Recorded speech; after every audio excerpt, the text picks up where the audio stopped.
could start. I'm just going to say that I work at Dagens Nyheter. I think they will be pretty disappointed if that isn't mentioned. But for now, we're here. We're here. I belong to you. I belong to you, so that's good. I think you are a wonderful new acquaintance to Swedish writers. As Malin said when she introduced you, last year your novel The Past was published here, and now quite quickly your new novel Late in the Day has arrived. Should we start so that we have figured that thing out? Because generally when you're interviewed, people love to ask you, and I do as well, what it was like to publish your first novel at the age of 46 instead of 25 or whatever is conceived as normal. Yes, yes. It goes without saying, wonderful. And I had been writing for a long time and failing. I had 3 or 4 or so books that are now in rubbish heaps, mouldering back to organic matter, because that was the time when I literally was typing these novels on paper. And not only had I not got them published, I mean, thank goodness I hadn't got them published, because they really were no good. They were wrong. So it had been a long struggle, I guess, a long apprenticeship, but maybe that's what it was. And then suddenly, or not suddenly, no, gradually, something changed, and I went on a writing course. I went bleakly thinking, I don't even believe in writing courses. You can't teach anybody to write. None of the writers I admire have ever been on a writing course. But I found it was transforming, not because anyone can teach you how to do the thing, but because being surrounded by people who are reading you and you're reading them, and having a real living audience, however small, 6 or 7 people in my group, you're thinking when you write, not is this great or is it a disaster? You're thinking, I want to entertain those people on Thursday. They should find this funny. They should find it good. It should be sharp. And bizarre as it sounds, why hadn't I thought those thoughts before? It brought everything into a new focus, and I lifted my game. I felt myself doing that. And also I think I had a more real sense of the contemporary novel. I think I'd been writing in the world of Henry James and Flaubert and Tolstoy, not in the least thinking I was like them, but with them as my markers. And suddenly I was being more wise about what the novel could be in the 21st century. So that was a long answer to your question, Malin. No, but it's very interesting. I mean, and I was sort of apologetic about that question again, because I know you get it a lot. I have asked you the same question before, because we've talked before. But I think that this late publishing it's a story about hope, isn't it? A story about, keeping on, not giving up, and knowing that I want to do this. I can't now, but I'm not going to tell myself I'm a complete failure. Maybe you did that. I did, of course, repeatedly tell myself I was a complete failure. And I do have an awful sense that with writing, let's say you were learning to be a cabinet maker, a carpenter, you would eventually learn to make a table that stood up. However, you weren't great, you weren't Chippendale, but you were okay. It had 4 legs. It had 4 legs. It didn't fall over when people put food on the table. My fear is that they're probably, one cannot reassure oneself with writing. Eventually, if I just write enough bad novels, it will come all right. I didn't think that. So I have to say it wasn't so much hope that kept me going as a kind of madness, really, a strange infection in me that meant I have to do it. I don't even want to do it. I wish I could learn to stop you stop needing to do it, but somehow, I don't know where this little germ got into my system. It got in early, I think, in childhood. And I somehow, the world was not quite real to me unless I could catch it and write it. And then at times that was sort of disconcerting because I didn't seem to be able to do it. But do you have any memory of when that germ entered your system? Was it when you were a teenager or earlier? I want to write. I think it really is. I don't have a memory. I mean, it's odd and mysterious. I love paintings. I've never needed to be a painter. I love films. I've never needed to be why did it happen with books? Well, books were there from my earliest memories. And I have to say, a very, very shy little girl, foolishly shy. I found the world quite fraught and difficult.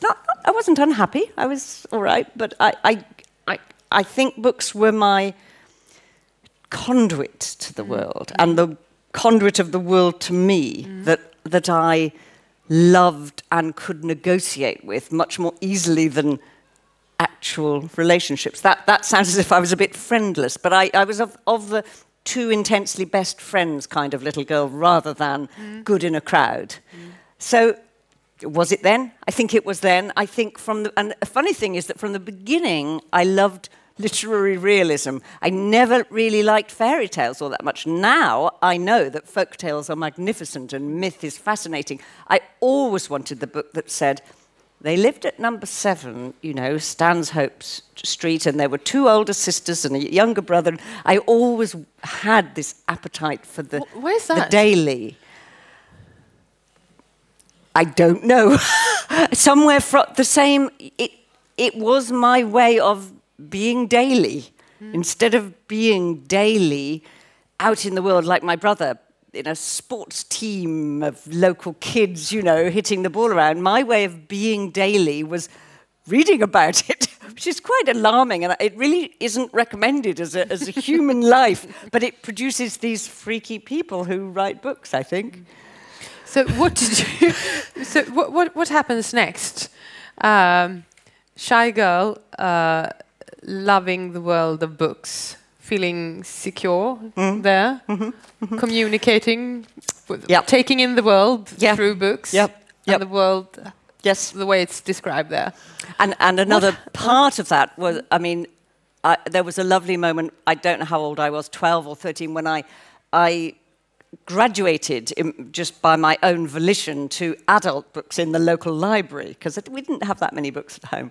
And I can remember going up these 3 yellow-covered steps in the library, and the librarian probably thinking, is she allowed up there? But anyway, and then I began on adult literature, and one of the things I can remember, I read all sorts of strange books. I loved the complete works, because I had loved Anne of Green Gables and Little House in the Big Woods as a child, so I loved those matching volumes. One of the people I read was Elizabeth Bowen, who's a wonderful 20th century Anglo-Irish writer. And what I can remember finding in her books, which I could not understand, I had no idea where we were, what was happening, why did people dress for dinner? Were they in their pajamas all day? What did that mean? But every sentence was so dense with texture, objects, colour, history, meaning. It was like a promise to me. A promise of what? That the world was as complicated and rich with significance as I intuited it was. And some books you read and they disappoint you because the world in them seems flat. But these books gave me this promise, and that seemed to be an important part of what I took forward. So then to cut forward very quickly, then university, studying literature, loving that, and perhaps for a few years thinking, no, don't even think about it, because these greats have been there. So that. Then, what could I possibly contribute? What could I possibly contribute? Exactly that, which is common, I think.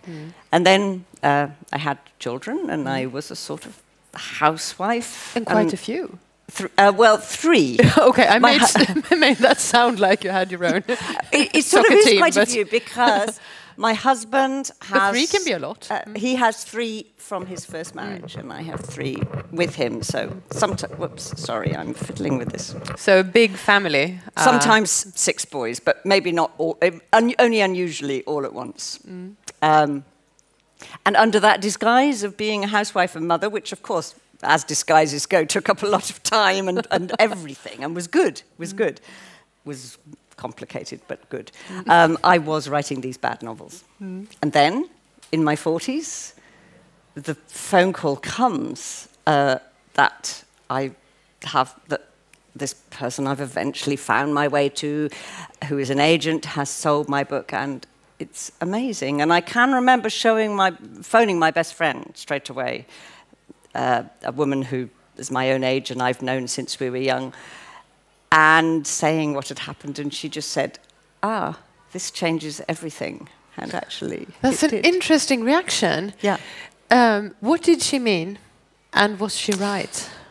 She was right. I think I understand.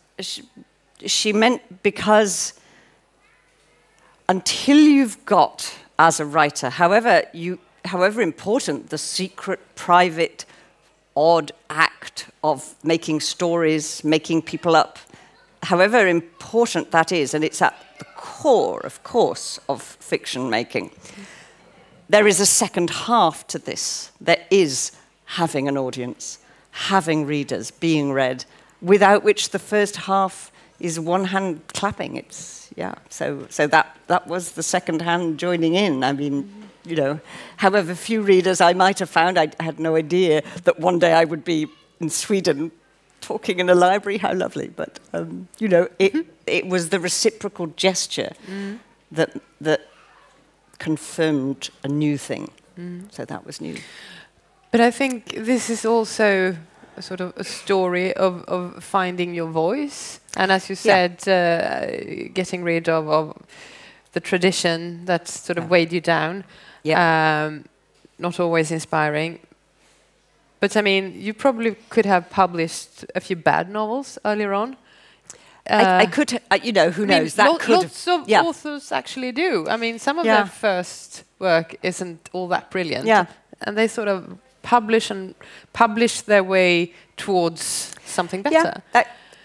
Who knows? That does absolutely happen. I mean, of course, in retrospect, one's sort of smug that it didn't happen. I'm so glad those books aren't out there. I wouldn't like them to be there. But they exist? No, I've thrown them away. They were paper and I've thrown them out. Okay, so you were serious when you said that they were molding into... Yeah, I was. That's sad, though. No, it really isn't, because they were not alive. It wasn't good. So I'm thinking about the academics who will come further on. I'm thinking about them too. I don't want them to get their hands on. You know, I don't keep drafts of my books or anything. No, not in some principled position. I just kind of can't be bothered. That was when it was wrong. It's better now, so throw that away. So no Flaubert studies there with you, where you can follow his first, second, third, fourth, fifth, and see people changing names through the course of the work and so? Yeah, no. Okay.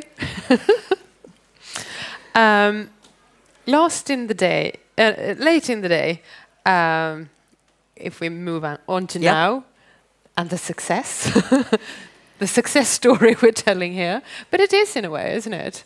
Yeah, it is. It's it's almost better than a success story. Sounds like winning a prize. It feels so deeper almost than winning something. It's a marvelous. It is this something you have to say privately, meeting the world. So yes, lovely. Yes. Late in the day, you tell the story of 2 couples who have been friends and lovers. Mixing it. Yes. For about 30 years. Yes. Is that right? 30 years, yeah. And then one of them dies, Zachary, unexpectedly, and their dynamics change. Should we, because you were planning to read a part. Shall I read that now little that bit? we're talking about the beginning of things. Why don't I? Why don't you? Okay, great. So the bit I'm going to read, I'll spool back a little bit. When I first conceived of the novel, I wanted, as I always want at the beginning, when it begins to mistily appear to me, I always want to write something incredibly straight and clear with a completely uncomplicated structure. And I thought I would begin with my couples in their 20s and just follow them through the years. Then, I also knew the novel needed not just a line, but also a sort of core, a heart, something to curl around, because a novel does need to be round as well as straight. So I knew I wanted to drop some big bomb into my 4 couples, and I knew quite quickly way before I started writing, obviously, that one of them was going to die, that Zachary, actually, who's one of the 4 of my central characters, would just suddenly drop dead one day at work. And as soon as I knew he was going to die, I felt I couldn't write the book so that he died 3/4 of the way through, because it would, if I was writing this sort of mixing it up, couples, comedy, love, disappointment, whatever, and then suddenly I sort of destroyed one of the 4 pieces of my tale, that it would feel malevolent, and it would be very difficult to manage the tone of that. So I thought, I have to begin with the death. It has to be the first thing in the book. And then I rearranged the structure around that so that the present day of the book carries the death and everything that comes after, the 3 of them left behind, remaking their lives and their lives imploding because of what's happened. But in between times, I go back into the past, and we meet them in their 20s and their 30s and their 40s. But I'm going to read from right at the beginning. The first couple of pages, Christine and Alex are sitting in their sitting room. They're the married couple. They're in their 50s. They've had their supper. It's a beautiful summer evening. A bird is singing outside. They're listening to probably Schubert on the CD player. Everything is lovely. They don't even know it. It's just ordinary as it happens. And then the phone rings. Christine runs upstairs. She can't find the handset downstairs. She runs upstairs to answer the phone in the bedroom. And it's her best friend, Lydia, saying that Lydia's husband, Zachary, has just died. So that suddenly the time before of sweetness and happiness is abruptly cut off and unattainable. And I'm just going to read from about page 4 or something, which is as she comes downstairs, carrying that news to tell her husband. Christine is a painter, and on her way downstairs, she stops for a few moments to look into the room in their apartment, which she uses as her studio. On her way to tell Alex, Christine paused outside the open door of her studio, where the shapes of her work waited faithfully for her in the dusk. Bottles of ink, twisted tubes of paint, the Chinese porcelain pot with her pens and brushes, the pinboard stuck with postcards and pictures torn from magazines, feathers, stained cloth, scraps of weathered plastic. Creamy sheets of thick paper laid out on her desk waited for her mark. Primed canvases were stacked against the wall. Pieces in progress were on the easel or pinned onto boards. She came to this scene of her labours each morning like coming to a religious observance, performing little rituals she'd never mentioned to anyone. Her strongest desire these days was to be at work in there, standing up at the easel or head and shoulders bowed over the paper on her desk in concentration, absorbed in her imitation of forms, her inventions. But now, the idea of this work, the fixed point by which she steered, was sickening. It seemed fraudulent, the sticky project of her own vanity. She closed the door on it quickly. Then she opened it again. There was a key in the lock which she turned sometimes when she didn't want to be interrupted. She took out this key and locked the studio from the outside, put the key in her jeans pocket. The music was still playing in the front room. "Was it your mother?" Alex asked. Her heart lunged in thick beats in her chest. She didn't know if she could speak. It was terrible to have to ruin his happiness with this news, standing over him where he lay, propped up on cushions on the sofa, untroubled or no more troubled than usual. It was Lydia. And what did she want? "Alex, I have to tell you." And then she does.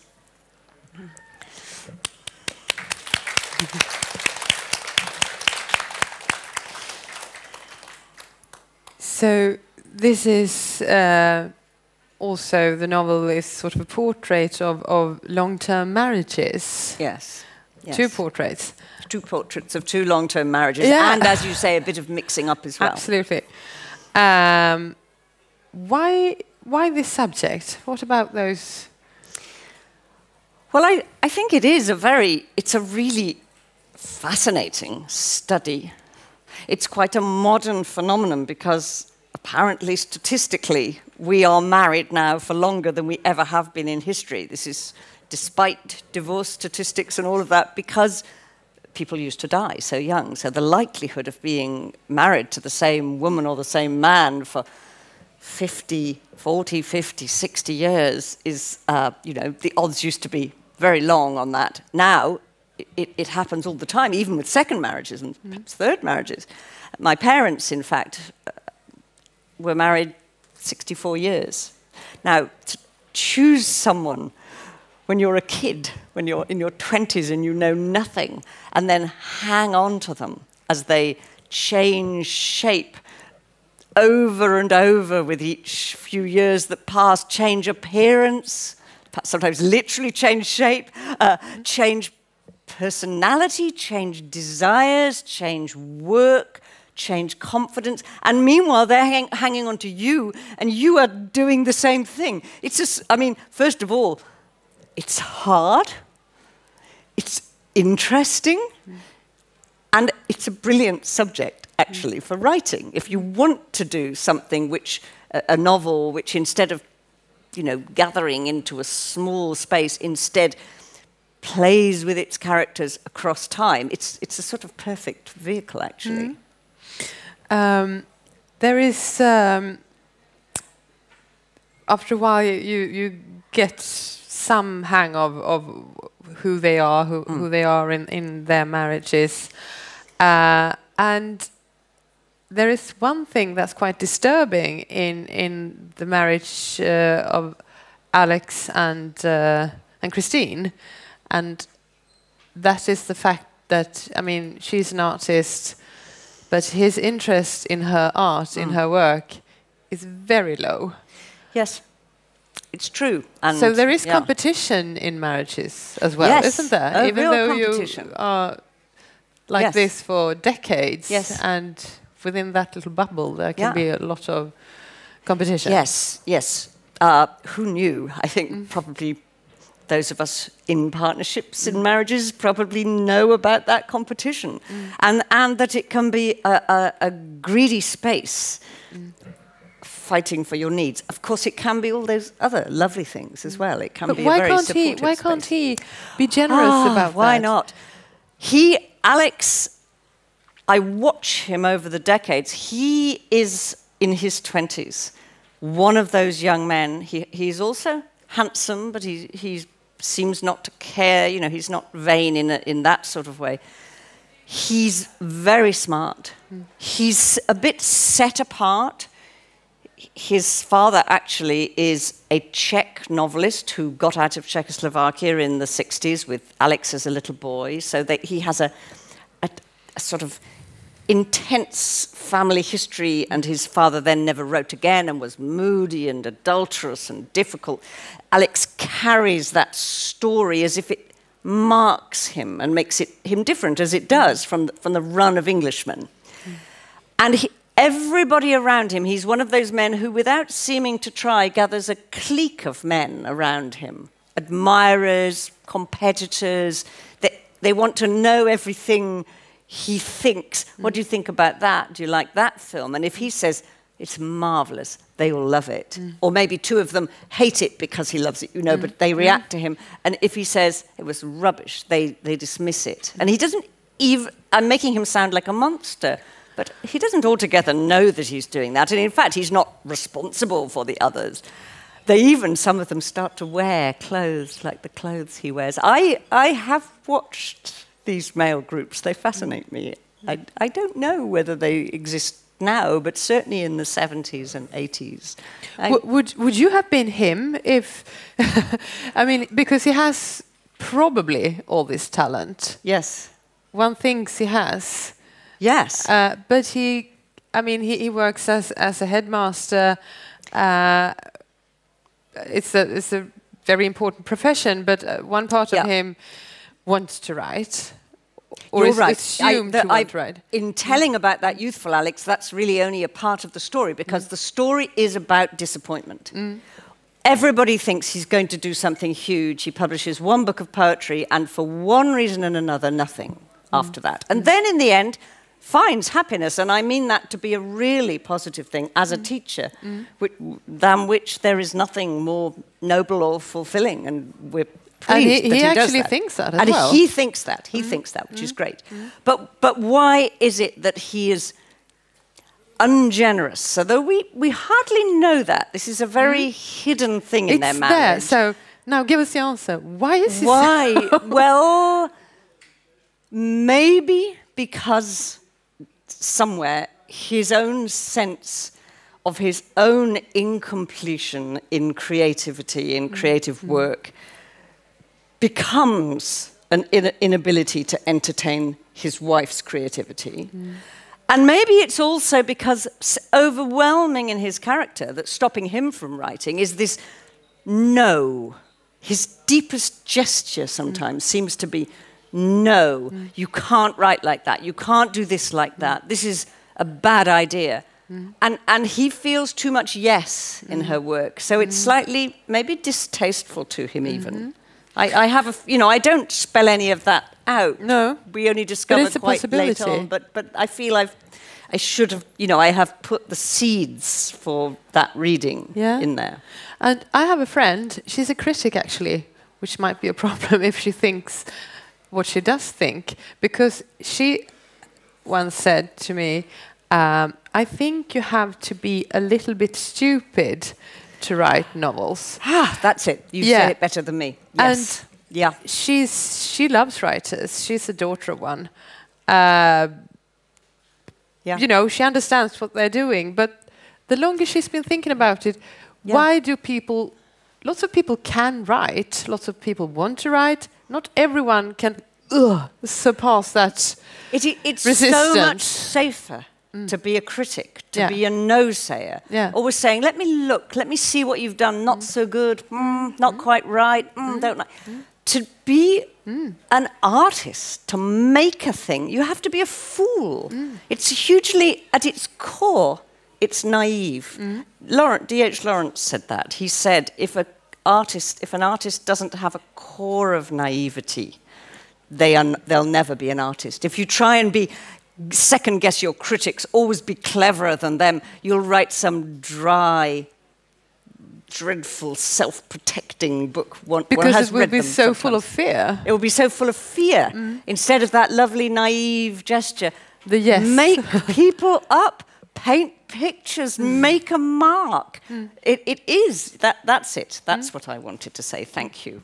I feel proud now.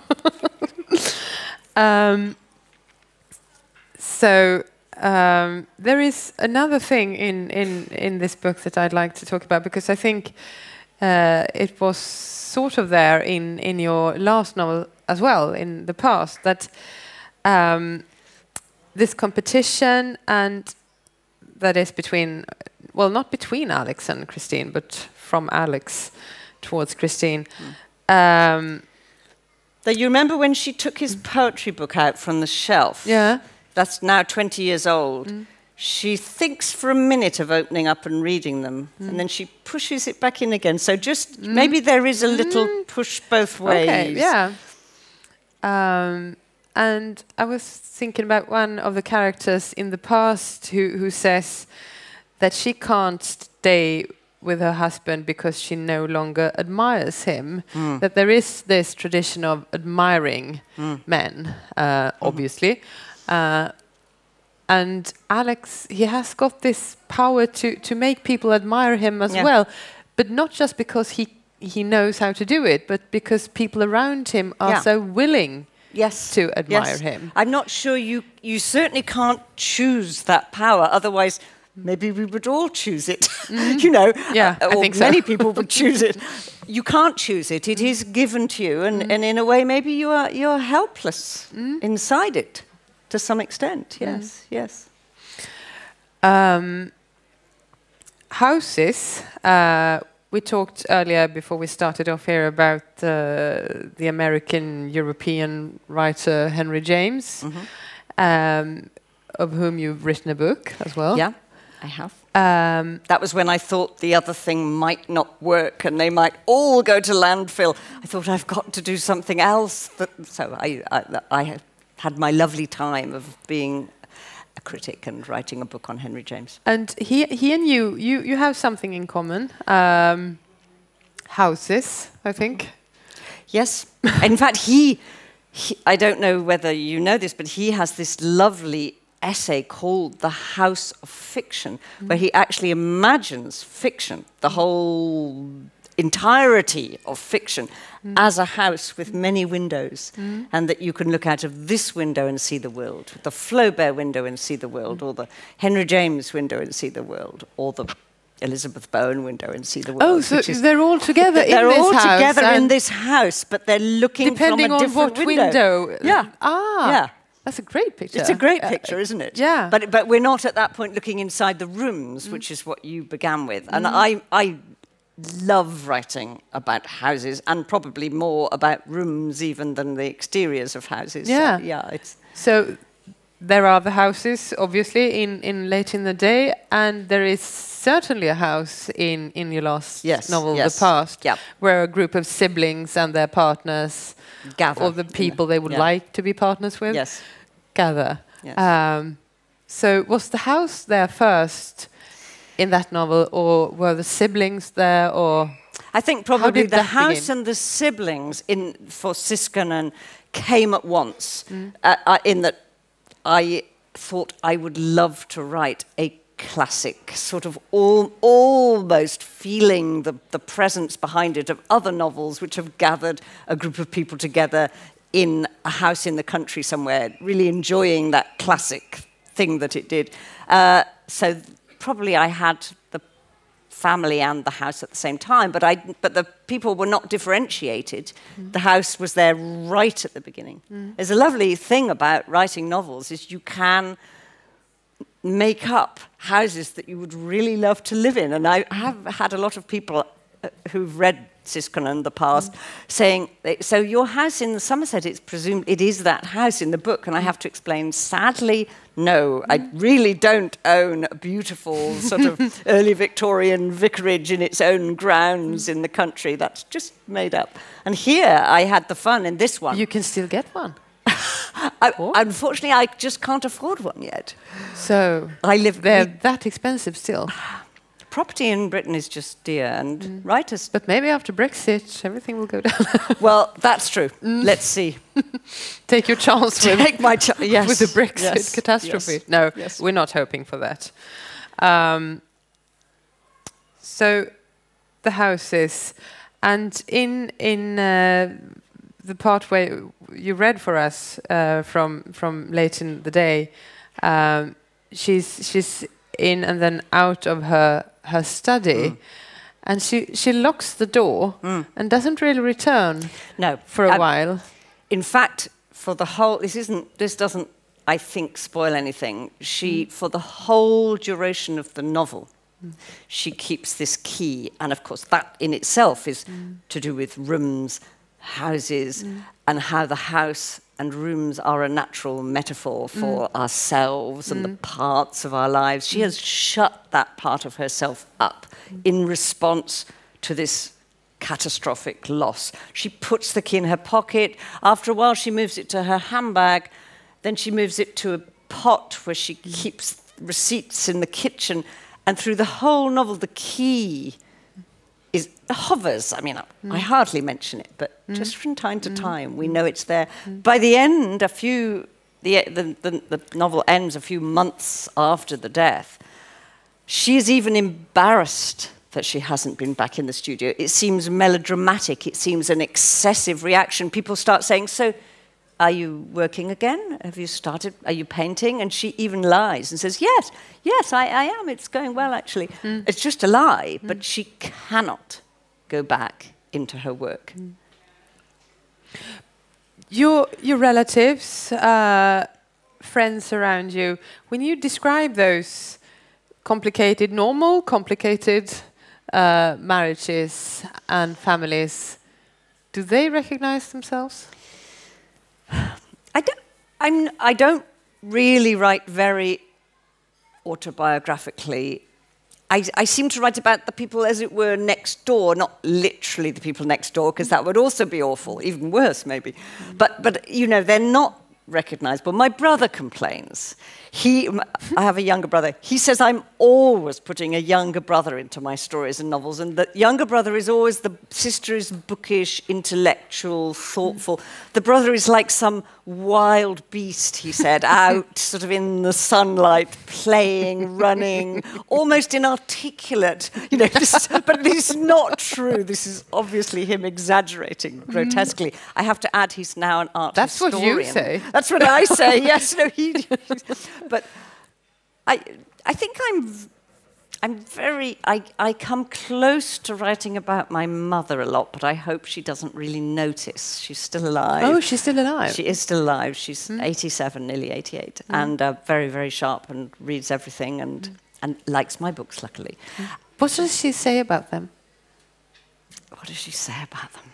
She said something really useful when I was writing the bad ones, which was really important. She said, you're too nice to everybody. You're too nice to all your characters. And I think I really used that as a lever. I thought, she's right. I'm in this abject position towards the people and the world, as if, how dare I know what you think? And then, even if they're your inventions. I know that, and that was why they remained inert, didn't have life. And then you have to have a.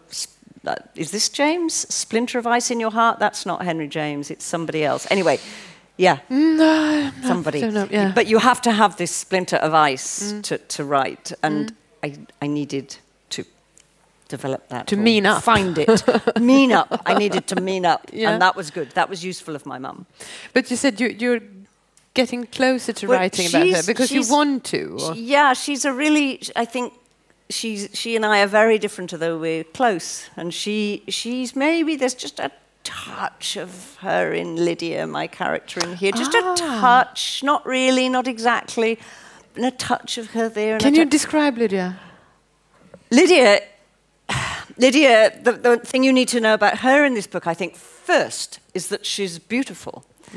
She's voluptuous, blonde, interesting looking, not dull.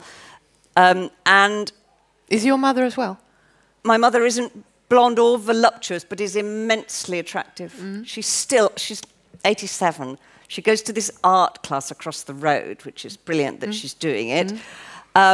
And she's good. She's good at drawing. She went to art school. And so they have female models. The man who runs the class, if he can't get a female model, he takes his own clothes off. So I'm a little bit, is this all right? The other day, he came over to where my mum was drawing. I have to say, on this occasion, he had all his clothes on. And he said to her, if you want me to come and model for you privately, I mean, what? My mum is getting passes made at her, grotesque, overt passes, and she's nearly 88. That doesn't happen to me. So I'm fascinated by it. Are you jealous? I don't particularly want that man to make that pass to me. But the idea is appealing. The idea is appealing. Yeah. She has something, and it sort of fascinates me, and I'm always trying to write my way into it, but a little inhibitedly because she's still here. So you asked me. They don't recognise themselves. I'm making this stuff up, really. Yeah. And we're still waiting for the great novel about your mother. Yes. Yes. Do you think there will be one? I don't know. We'll see. Because you seem to be quite loyal to fiction. Yeah. I mean, you do work with fiction. Yeah. No, I will never just write a novel. In fact, to be honest, my second published novel is probably, it has a lot of my mum's life in it, completely with her consent. She loved me to sit down with her for hours with a notebook saying, so when you went to art school, what exactly? And there was a funny moment when she was still telling me these very, very detailed stories of her youth, and I'd say, no, it's all right, Mum, I've written it now, it's okay, I've gone on to the next one. No, I am very interested in her youth. So there is a sort of portrait of her, but it feels a bit shallow to me. It's not even begun to crack the real complexity. So she'll come out in shades and ghosts. You know, she'll haunt everything always.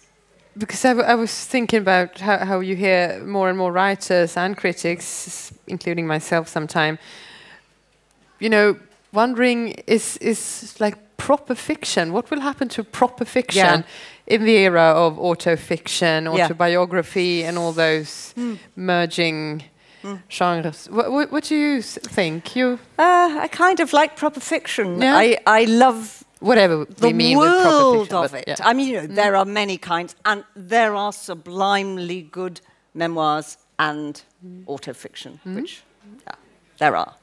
But in the end, the wonderful liberation of making things up, reaching to a new scene and a new scene. However, my scenes are all quite close at hand, but they feel infinite. You know, I don't think I'm going to run out of material, and that feels lovely. I wouldn't want to just be writing. I don't want to write about myself, really. Except you know, of course, You're part of them. I'm part of it all. I'm part of it all. Absolutely, yes. But do you think isn't the core of it all truth in some sense, whatever that is? But the feeling that when you read, whether it happened or not, isn't the most important thing. But is it true? Yeah. You know, and that's maybe you get the feeling of truth. Yes, definitely. Whatever that is, I agree. And I do feel that maybe some of the anxiety about, you know, old-fashioned making it up that may be around at the moment has to do with a sense that making it up is frivolous. It's, you know, in the old days they'd have said it's for women and children, but the grown-ups need to be, you know, addressing what's the real world, factual, the real world. But I passionately believe that the best novels, in their sidestep into making it up, actually just have more freedom to address the real world. You know, in their one remove from the real world, there's more room in them for the real world. And when I want to understand the 19th century, you know, to be honest, I'm going to read Flaubert and Tolstoy and Dickens, and etc. first. Then I'll read the history book, which, you know, is also a corrective, essential. No one wants to abolish history. But the sense that fiction is frivolous or somewhere comes second or third, I think it belongs at the very root of our humanness. We were telling stories to explain what we were doing here and where we were and what it meant, you know, around the fire in the earliest human communities, long before we were making accurate records or telling our individual stories. So that's the primary gesture of art, really. That's really true. Any questions? Do you want a few minutes to think out questions for Tessa? So I'll go on and ask you a few questions more, and then we'll turn. Okay. Yeah, oh, there was one. You want to go right ahead? Is there a microphone here? Yeah.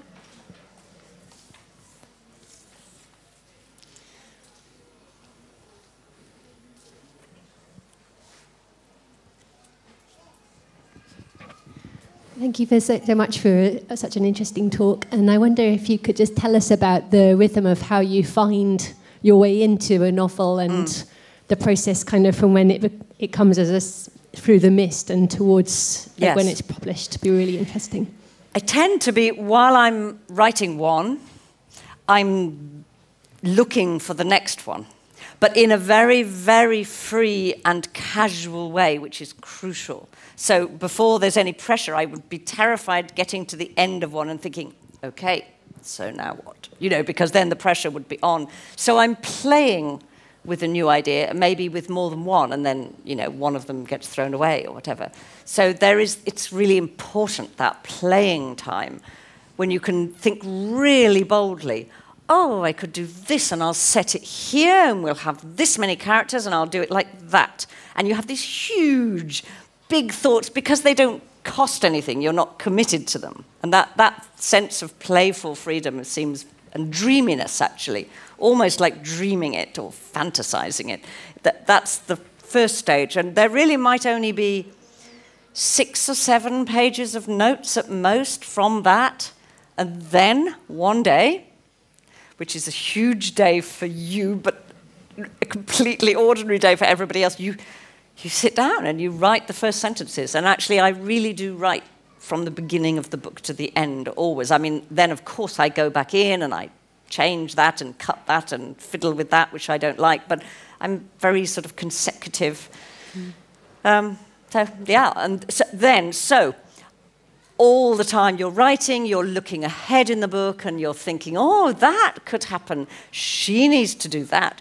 What if she had a baby? You know, those sort of, you can go on playing, but you are also thinking structurally. You're thinking, that will be a soggy bit. How can I make that taut? Or there's a problem around that. But this dreamy preparation, and then begin, and then, but then more dreaming forwards.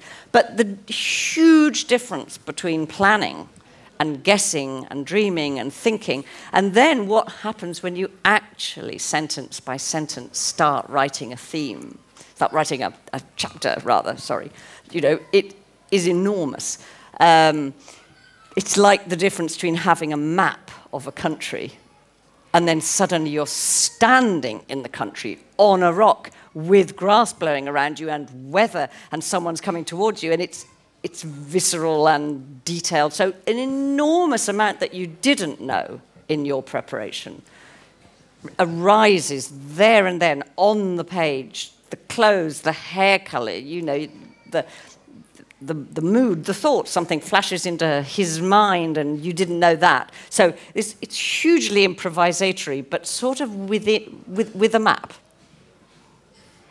That was a good question with a good answer. Are there any more now that we're at it? No? Then I'll continue for like one more, I think, or two.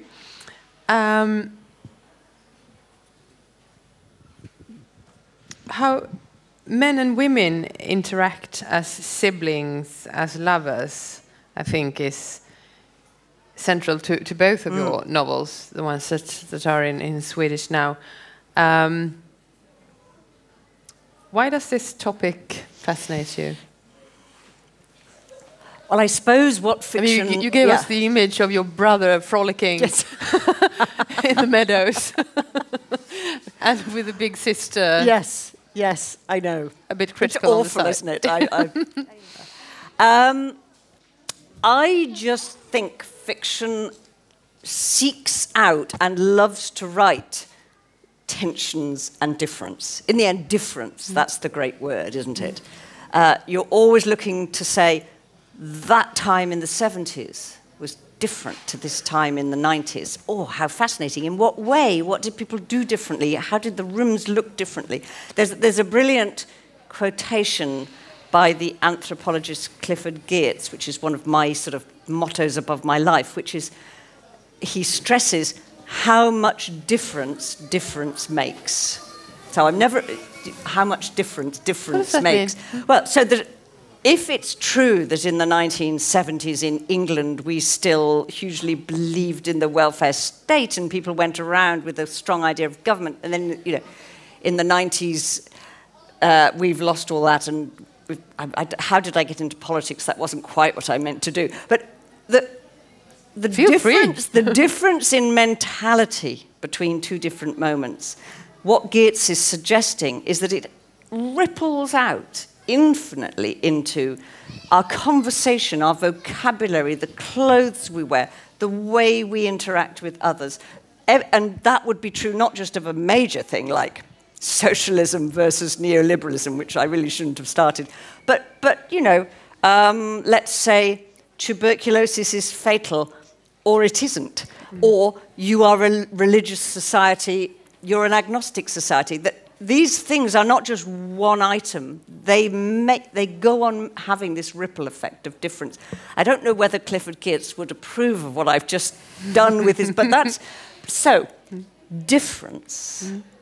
I'm not a great universalist, actually. I tend not to think all people actually, you know, yeah, different historical times, different cultures, different parts of the world, but in the end it all comes down to the same few feelings. I deeply don't believe that. That's interesting. Why not? Well, it just seems to me the evidence is everywhere. You know, read Dante. It feels as if everything was pretty different in 13th century Florence to how it is now. Not just a superficial, oh, they happen to believe in hell, or, you know.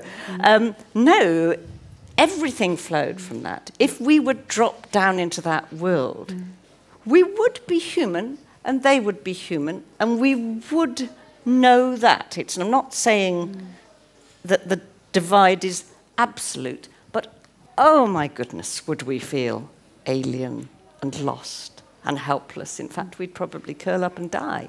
We've all felt it when we've travelled to a different place, and not inside the safe tourist capsule, but, you know, really been lost for a moment without a language, or not knowing how to get on a bus or order something in a cafe, not knowing how to interpret the people around us. What do they mean when they say that? Are they being nice? Is that friendly or is that unfriendly? So I'm a believer in the depth of difference, I think. And then, to get back to your question, Malin, which I'm sorry, is one of the differences that is very strong in most cultures, in fact, to be honest, in all cultures, is between men and women.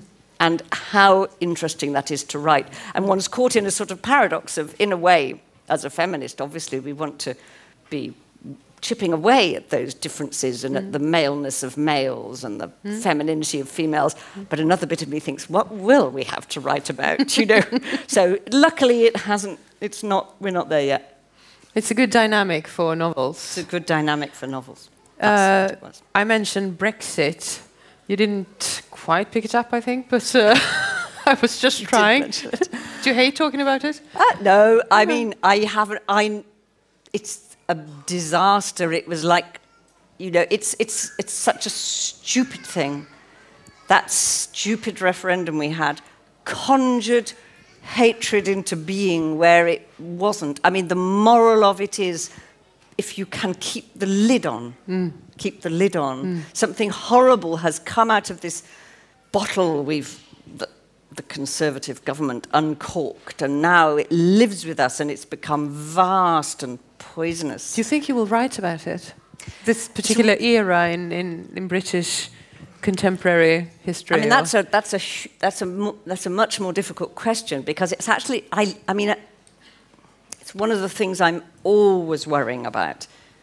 In that, as a person, I'm quite saturated with politics. I think about politics a lot, and I find it very difficult to write it. I'm not sure that the novel form, which is so superb with psychology and relationships and sensibility and the flow of experience, I don't think it's very good with abstraction. I don't think it would be a very good place to make an argument about what's wrong with Brexit, actually. No. I think there's non-fiction is for that. No, I was more picturing like Brexit as a backdrop of something else playing out. I did try to write a story about it, and it wasn't good. It collapsed, or? It sort of just... I had two sisters separated by it. I think it's too... I don't know. Because that happens now, doesn't it? That's families are sort of divided between Remain and it does. Exit. It does, and that's what I was trying to imagine. But I think I also remember long ago when I was first published, writing a chapter about 9/11 in my novel, and my American editor very wisely saying, "Actually, that's clunky. That doesn't feel right." And you see, the very face you're making is right. Wouldn't that now feel wrong to have written that chapter? It's like you've got this gossamer web of fiction, and then you get this great sort of lump of mud, and you drop it in. It tears the subtlety. So but at the same time, one doesn't want to write novels that are not reflective of the urgent politics of our era. So it's a real problem. Because the country is changing in a dramatic way. Yeah. I mean, I guess you might go back there. I think in a few years. Really what novels need to do is to register the ripples. That thing I said, that not attack the great centre of the difference, which is being chewed over endlessly in newspapers and non-fiction very brilliantly with great insight. Novelists don't have anything to add. But to say, and how did that feel as it rippled out? So in here we did have the end of communism. We had exactly. Not only Alex's family coming out in '68, but also the fall of the wall in '89 and him going back to Bratislava and so on and so forth. So to catch the ripples and register them in the ordinary daily hours of experience, I think maybe that's the best thing that most novels can do. But there are, of course, some sublimely good political novelists like J.M. Coetzee, who really, I mean, in something like Age of Iron, it seems like that is the South African novel, or of the apartheid era, or maybe others. Anyway, and so on. And Tolstoy, for all the craziness of some of his ideas, that's a superb novel about war and so on.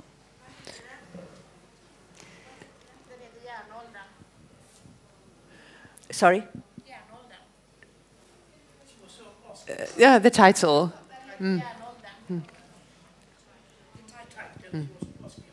Right, the title. So we're going to end this. Just one last question. You are writing on something new, aren't you? I am. Maybe always. Yeah, always actually. I don't have a time when I think, oh, thank goodness I finished that novel. I can leave it for a few years, yes. So, no, I'm always writing something. And I've started a new one, and I don't know yet confidently that it's working, but I hope so, which is all set in the 1960s, which is a bit different for me. I sometimes write back in time and then bring it forward. But when I thought about bringing this one forward, I was sort of bored with that gesture in myself. So I'm just going to keep it there.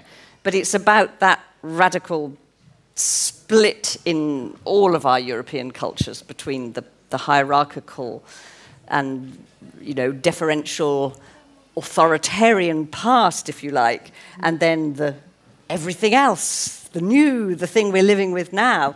And that fracture, I've got my bourgeois housewife completely contented in her life, who in a moment of madness or a few months of madness runs off to make a new life with a 22-year-old long-haired leftist who is quite surprised by her choosing him. And so the fracture is in her. It's going to be the split in herself. So that's the story. I'm really looking forward to reading it. Thank you, Malin. Whenever it's published. A big thank you to Tessa Hadley for coming to the library today.